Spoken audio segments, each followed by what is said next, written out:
Okay, so what if your final exam wasn't about what you learned, but who you'd have to kill to survive? Yeah, that is the absolutely brutal core of the film After the Dark. It's basically a thought experiment masquerading as a philosophy class. So let's break this whole thing down. Right from the get-go, the movie throws this question right at you. An apocalypse is hitting. There's a bunker, but it's only got room for 10 people. You've got to survive in there for 1 year and then, rebuild society. So who do you save? And maybe more importantly, who do you leave behind to die? It's a heavy choice, and it's the one these characters are forced to make. So the whole story takes place in a philosophy class in Jakarta. It's the very last day of school. And their professor, this guy named Zimit, he tells them their final exam isn't going to be some boring old paper. Oh no, it's going to be a practical, incredibly high-stakes thought experiment. Okay, this is really important to get. None of this is actually happening. It's all hypothetical, right? It's a thought experiment, just playing out inside the students' imaginations. The whole point is to test their beliefs without anyone actually getting hurt. But as we're about to see, the line between this little game and reality, well, it gets pretty blurry, pretty fast. So, Zimit lays out the rules, and they're pretty clear. Rule number 1, a nuclear apocalypse is happening right now. 2, there's a bunker nearby. It can keep exactly 10 people alive for 1 year. 3, you just have to survive that year. And 4, the big one, when you get out, your job is to repopulate the entire planet. Simple, right? No pressure.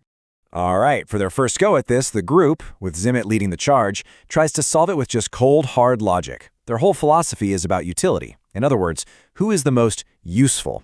Who has the practical skills to rebuild everything? It sounds like a smart approach, but yeah, we're going to see how that works out for them.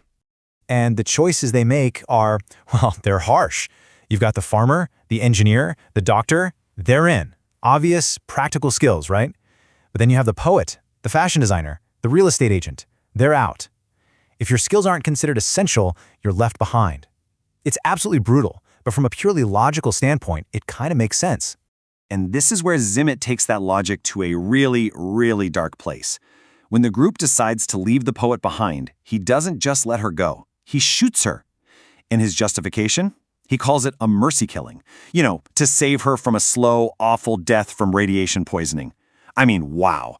That one act just shows you how ruthless he is and completely cements his control over this whole experiment.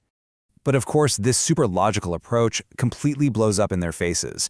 The students are understandably terrified of him, so they lock Zimit out of the bunker. He dies from the radiation, but not before he drops a little bombshell on them. Only he knew the exit code. So a year goes by, they survive the apocalypse, but now they're just trapped in their own little metal tomb, about to run out of air. The lesson? Pure logic, total epic failure.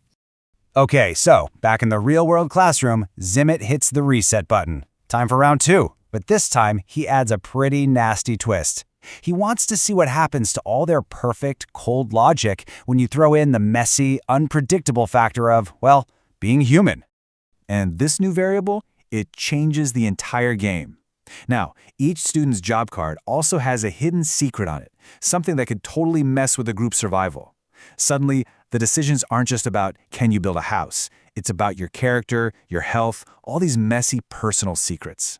And you can see how the choices just get turned upside down.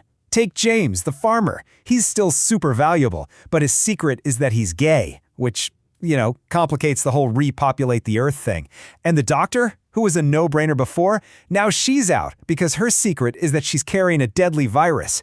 But of course, the artists, the poet, the opera singer, they're still considered useless. Go figure. So inside the bunker this time, Zimit just goes full-on tyrant. He's completely obsessed with repopulation. First, he demands everyone pair up. When that doesn't work, he basically suggests a free-for-all where every man has to be with every woman. Yeah, this, as you can imagine, pushes the group right to the edge, and a soldier named Bonnie flat out refuses. Things get tense. And that tension just explodes. There's a struggle for Zimit's gun, and it sets off this massive explosion that kills everyone. So there you have it. Logic plus secrets also equals a big fat failure. But then, there's a really important little detail. James realizes that Zimit cheated. He deliberately gave James the gay card just to mess with him and manipulate the whole experiment. At this point, the class is pretty much done. They're ready to just give up. But Petra, who's the top student, she insists on one more go. And this time, she's going to be in charge. And her approach? It's completely different. Petra just completely flips the script. She throws Zimmet's cold logic right out the window. She argues that survival isn't just about, building shelters, it's about preserving the soul of humanity. So her criteria for who gets in the bunker, it's not about being useful, it's about creativity, passion, and the power to give people hope. And just look at the group she picks. The poet, the opera singer, the fashion designer, all the people Zimmet literally called worthless, they're the first ones she picks to go in. And the biggest rejection of all, she leaves Zimmet himself out. Petra knows that for this to work, his toxic, controlling personality has to be gone. And her reasoning is pretty profound. She basically says she chose people who could make their last year on Earth meaningful and beautiful, even if they couldn't guarantee that humanity would survive long term. And inside her bunker, they read poetry, they listen to opera, they create things. They don't just survive, they actually live. So if we look at the scorecard here, it's pretty clear.